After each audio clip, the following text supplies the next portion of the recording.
Plus de 11 millions de décès liés à la malaria dans le monde entre 2000 et 2022. Dormez sous moustiquaire pour vous en préserver. Mesdames et messieurs, bonjour. Les titres de ce 13h au Bénin. Le monde célèbre ce 25 avril la journée mondiale de lutte contre le paludisme. Le thème retenu pour cette édition est accélérer la lutte contre le paludisme pour un monde plus équitable. Dans cette édition, nous allons nous intéresser aux statistiques par rapport au taux de mortalité de cette maladie ces dernières années. Toujours dans le cadre de cette célébration, Canal 3 Bénin revient sur un mode de traitement non conventionnel qui est un problème majeur. Il s'agit de l'automédication. Les précisions à suivre. Et puis, lancement de la deuxième édition du Festival international des arts du Bénin. C'est une rencontre de 6 jours sur l'esplanade de l'Amazone et qui met en lumière l'industrie culturelle et les arts du pays. Les détails dans cette édition. À nouveau, bonjour. La communauté internationale célèbre ce 25 avril la journée mondiale de lutte contre le paludisme. C'est une occasion pour souligner la nécessité d'investissement continu et d'un engagement politique durable en faveur de la prévention du paludisme et de la lutte contre cette maladie. Le thème retenu pour cette édition est accélérer la lutte contre le paludisme pour un monde plus équitable. Que peut-on comprendre du thème de cette journée instituée par les États membres de l'OMS lors de l'Assemblée mondiale de la santé en 2007? Quelles sont les statistiques par rapport au taux de mortalité ces dernières années? Éléments de réponse dans ce récit que nous présente Florence Bossa. Le thème retenu pour l'édition 2024 de la Journée mondiale du paludisme souligne la nécessité d'assurer une prestation continue et équitable des services de lutte antipaludique au bénéfice de toutes les personnes qui en ont besoin malgré les contraintes financières, en garantissant une couverture appropriée des populations les plus vulnérables et à risque par des interventions efficaces. En effet, le dernier rapport sur le paludisme dans le monde montre comment cette maladie touche de manière disproportionnée les groupes vulnérables tels que les jeunes enfants, les femmes enceintes, les communautés rurales et les personnes déplacées. Tandis que des études montrent que les enfants de moins de 5 ans issus des ménages les plus pauvres d'Afrique subsaharienne ont 5 fois plus de chances d'être infectés par le paludisme que les enfants issus des ménages les plus riches. Chaque année, 300 millions de personnes sont atteintes du paludisme et plus de 3000 personnes meurent par jour en Afrique subsaharienne. Le taux de mortalité dû au paludisme est d'au moins 85% en Afrique, de 8% en Asie du Sud-Est, de 5% dans l'Est de la Méditerranée et 1% dans l'Ouest du Pacifique. Et prendre une tisane, un paracétamol ou d'autres médicaments pour soigner un début du paludisme. Voici autant de pratiques de l'habitude des Béninois, un phénomène qui constitue un problème majeur dans la santé publique. Dans le cadre de la célébration de la Journée mondiale de lutte contre le paludisme, nous vous parlons des risques liés à l'automédication. Reportage présenté par Marlène Azinobé. Adrien est quinquagénaire. Il se retrouve dans ce centre de santé après avoir soigné un paludisme qu'il s'est lui-même diagnostiqué. Insatisfait de son traitement, il a fait l'option de consulter un médecin. Il n'est pas le seul à avoir recours à des produits qu'il s'achète lui-même sans aucune ordonnance d'un spécialiste de santé. Je sais que quand j'ai la fièvre, c'est le palud toujours qui me dérange. Donc, je prends souvent les produits chez les bonnes dames sur la voie. Et après la prise des produits, le palud, ça dit la fièvre, ça continue toujours. Et c'est de là que j'ai décidé de venir à l'hôpital pour voir le médecin. Au début, c'est d'abord la fatigue, une forte fièvre. Le matin, quand on se réveille, on sent que la bouche est un peu amère. Donc voilà. En même temps, je pars à la pharmacie, j'achète du Atefon comprimé. Ensuite, après le traitement, je peux compléter un traitement traditionnel. Je prends du codon. Ensuite, de l'ananas que je mélange, je prépare, je fais une tisane avec, que je prends par la suite. J'ai tout un amalgame de comprimés. Et quand je sens ce mal, je me réfère à ce comprimé en même temps. Une habitude qu'on retrouve chez plusieurs Béninois. Il suffit de quelques symptômes avant-coureurs du paludisme pour se procurer un antipaludéen ou se référer à la vendeuse de tisane du quartier. C'est prendre soi-même des médicaments qui n'ont pas été particulièrement recommandés ou prescrits par un soignant, un médecin ou un soignant. Auto, tout seul, médication, on prend des médicaments. Une politique vraiment de lutte contre l'automédication qui passera effectivement par le fait que les pharmaciens, au jour d'aujourd'hui, ne délivrent plus de médicaments et que nous-mêmes, médecins, nous ne sommes plus officiellement autorisés, si j'en viens au palu, effectivement, à prescrire des antipaludéens sans avoir posé le diagnostic formellement d'un palu. Le diagnostic formel d'un palu, c'est l'accès facile pour nous et pour les soignants aux tests de diagnostic rapide. Ce sont des tests extrêmement pratiques parce qu'on ne pique pas beaucoup, on pique juste au bout du doigt. On met un peu de sang sur une bandelette et en 20 minutes, grosso modo, on a une réponse. Et surtout, si ce test dit non, ce n'est pas un palu, alors on sait que ce n'est pas un palu. Surtout pour les tisanes, les comprimés, ça c'est encore mieux parce que c'est dosé. Si ce sont des médicaments qui sont à doser. Pour les tisanes, ce n'est pas dosé. Ils ne savent pas pratiquement combien de doses prennent. Donc le mieux est, pour les tisanes, souvent ça crée beaucoup d'insuffisance rénale. L'utilisation des remèdes sans l'avis d'un spécialiste peut avoir des répercussions sur la santé. Celui ou celle qui pratique l'automédication s'expose à plusieurs risques. L'automédication reste un danger par ses effets toxiques, par ses effets inappropriés, par ses effets inadaptés. Vous êtes trop jeune pour avoir connu les traitements par la chloroquine qui ne coûtaient pas cher, sauf que la résistance a fait que ce médicament ne peut plus être utilisé, parce que justement, à force d'en avoir pris un peu, pas correctement, pas complètement, etc., bon, eh bien, au bout du compte, le plasmodium falciparum est devenu résistant et maintenant on ne peut plus en mettre, donc on l'a carrément retiré. D'accord ? On a été obligé maintenant de passer à des médicaments où il y a 2 molécules dedans, c'est des bithérapies.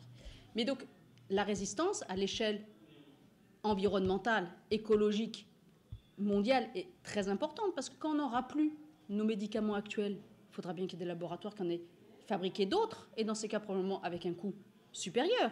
Donc, à toutes les échelles, individuelles comme collectives, comme mondiales, l'automédication est un danger. Vouloir soigner le paludisme soi-même est un choix périlleux. Comme bien d'autres maladies, le paludisme se traite après un diagnostic fait par un médecin qui indique les produits à prendre, chacun dans son cas.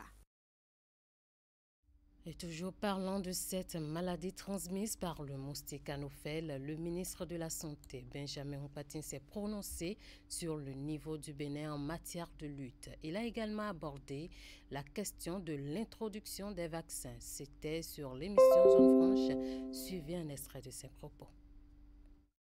La lutte contre le paludisme, c'est des actions intégrées. Avec le vaccin qui vient, c'est pas que les moustiquaires vont disparaître, c'est pas que les portes grillagées vont disparaître, c'est pas que les conseils pour l'hygiène et l'assainissement du milieu vont disparaître. Non, c'est des actions intégrées. Le vaccin contre le paludisme a une efficacité qui va jusqu'à 75%, donc nous allons l'intégrer justement pour éviter que les enfants, surtout les enfants, qui sont ceux qui meurent le plus de paludisme, ne développent des formes graves ou des formes plus rapprochées de paludisme, donc ou ne souffrent de paludisme de façon plus rapprochée. Donc le vaccin va contribuer à réduire la morbidité, mais également la mortalité qui est liée au paludisme. Mais ce n'est pas un phénomène isolé, ça s'intègre dans l'arsenal de dispositifs qui existe déjà. Nous parlons de la célébration d'une autre journée mondiale. Il s'agit de celle du livre et du droit d'auteur ce mardi 23 avril, journée instituée par l'UNESCO depuis 1995 pour promouvoir le plaisir des livres et de la lecture. Cette année encore, Le Bénin est au rendez-vous. À cet effet, les acteurs de la chaîne du livre étaient au centre de documentation et d'information juridique de la Cour d'appel de Cotonou pour commémorer cette journée. Lire le Bénin à travers le droit patrimonial, c'est le thème retenu au plan national. Voici le reportage.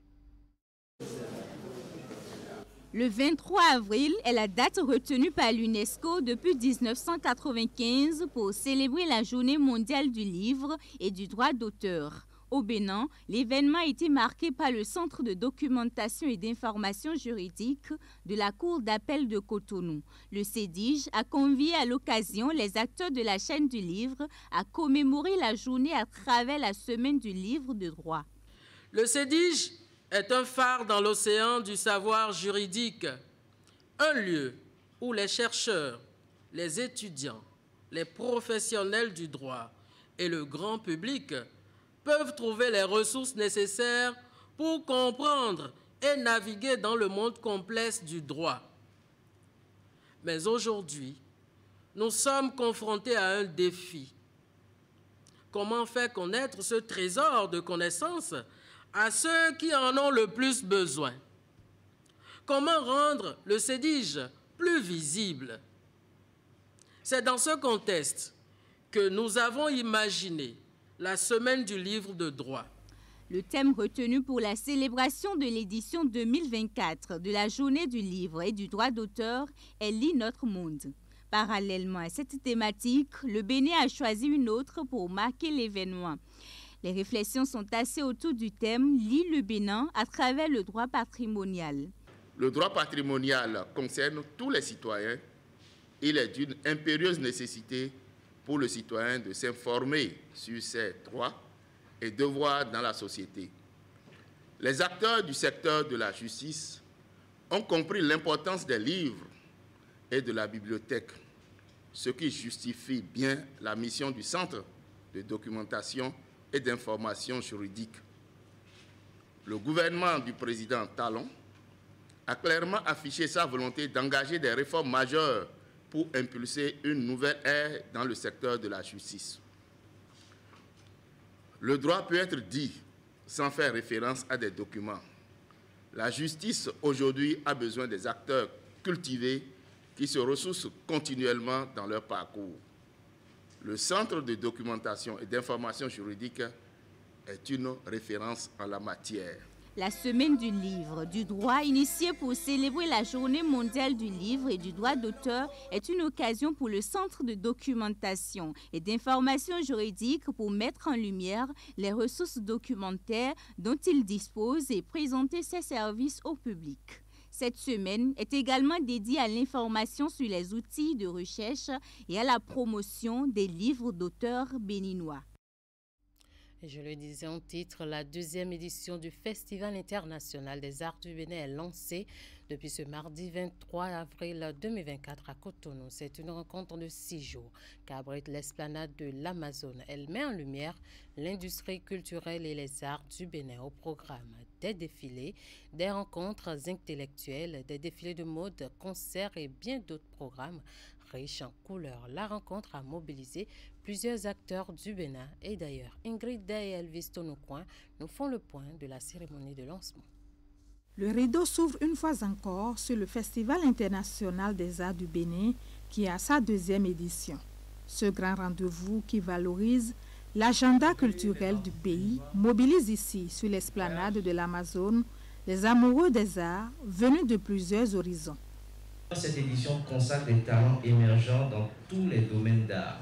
C'est en pensant à tous ces talents que nous avons lancé le FINAB Révélation. Le gouvernement fait le maximum, mais nous, en tant que privé, nous devons apporter également des solutions. Aujourd'hui, pour cette édition, nous faisons venir une dizaine de promoteurs des plus grands festivals en Afrique qui vont venir au Bénin, qui vont rester 3-4 jours afin de pouvoir échanger. Pour que désormais, s'il y a un Béninois qui a envie d'aller au Visa for Music ou ailleurs, qui passe par ce festival pour pouvoir avoir une place là-bas et une place de qualité. Le FINAB met en lumière 7 arts, à savoir la danse, le cinéma, les arts plastiques, la littérature, la musique, le théâtre et la mode. La gastronomie et l'influence art sont également au rendez-vous et constituent l'innovation de cette deuxième édition du plus grand festival des arts du Bénin. Le ministère du Tourisme, de la Culture et des Arts soutient évidemment ce festival qui valorise les industries culturelles et créatives. Au nom du ministre du Tourisme, de la Culture et des Arts, je voudrais féliciter le groupe Empire pour avoir tenu le pari d'organiser la seconde édition du FINAB. Je voudrais aussi exhorter le public, notamment les passionnés d'art et de la culture, à se déplacer pour savourer les prestations artistiques. La deuxième édition du Festival international des arts du Bénin se déroule du 23 au 28 avril 2024 sur l'esplanade de l'Amazone où sont installés 240 exposants.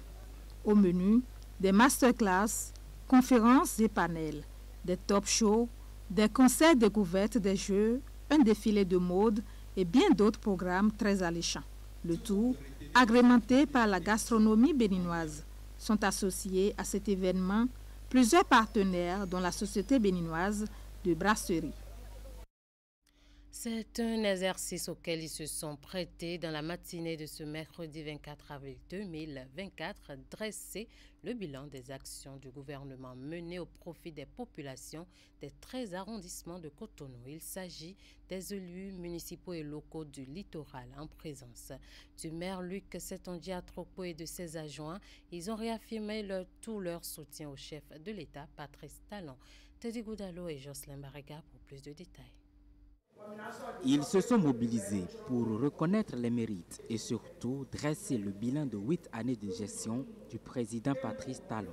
Ces élus municipaux et locaux de Cotonou sont unanimes sur la portée et la qualité des actions entreprises au profit des 13 arrondissements de la ville. En 8 années de gouvernance du président Patrice Atanas Guillaume Talon, la capitale économique de notre pays, Cotonou, a bénéficié des meilleurs projets infrastructurels qui l'ont élevé au rang de la réelle vitrine du Bénin, ce qui nous rend fiers et qui justifie notre reconnaissance aujourd'hui.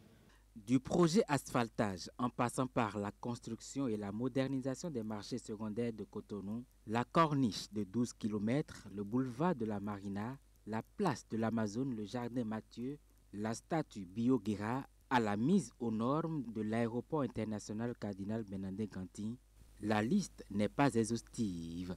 Autant de réalisations qui rehaussent l'image de la ville de Cotonou au plan international. La réalisation en cours des travaux d'assainissement pluvial à Cotonou, à travers le projet d'assainissement pluvial de Cotonou et le programme d'adaptation des villes de changement climatique. Ces travaux ont réduit de façon drastique l'inondation pluviale, assainir notre cadre de vie, réduire les risques des pathologies et la pollution de l'environnement issu des marécages. Tout ceci concourt au bien-être de la population et de façon équitable. Ça aussi, c'est du social. Les réalisations du programme d'action du gouvernement sont visibles et perceptibles dans tous les quartiers de Cotonou, dans tous les arrondissements de Cotonou. Et ces réalisations que vous voyez, c'est ça d'ailleurs qui reflète l'image du pays, le Bénin en général. Et donc c'est une joie pour moi, c'est une occasion pour moi, au nom de la population de Cotonou qui nous a mandatés et au nom du 13e arrondissement où je suis élu, de dire merci à un seul homme, monsieur, son Excellence Atanas Guillaume Talon. Nous le soutenons, nous sommes derrière, toute la population de Cotonou le soutient. En toute assurance, ces élus municipaux et locaux du littoral réaffirment leur admiration des différentes réalisations à Cotonou. Ils sont décidés à ensemble poursuivre la dynamique avec le chef de l'État Patrice Talon pour que Cotonou rayonne davantage. Nous sommes à présent à Djougou et elle est désormais opérationnelle. Elle, c'est l'usine de la société cotonnière du 1er août, Socopa. Au détour d'une cérémonie fort simple, la ministre de l'Industrie et du Commerce a procédé ce mardi 23 avril 2024 à la mise en service officielle de l'infrastructure implantée à Sérou dans la commune de Djougou. Alassane Aounan et Abdou Sabi Idrissou.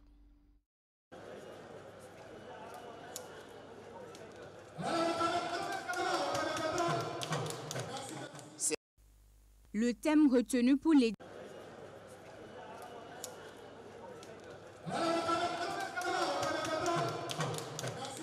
C'est cette coupure de ruban, suivie d'une visite guidée des différentes installations qui consacrent le lancement officiel des activités de grainage du coton de l'usine de la société cotonnière du 1er août, Socopa à Djougou. Longtemps attendu par les populations de la Donga en général et celle de la commune de Djougou en particulier.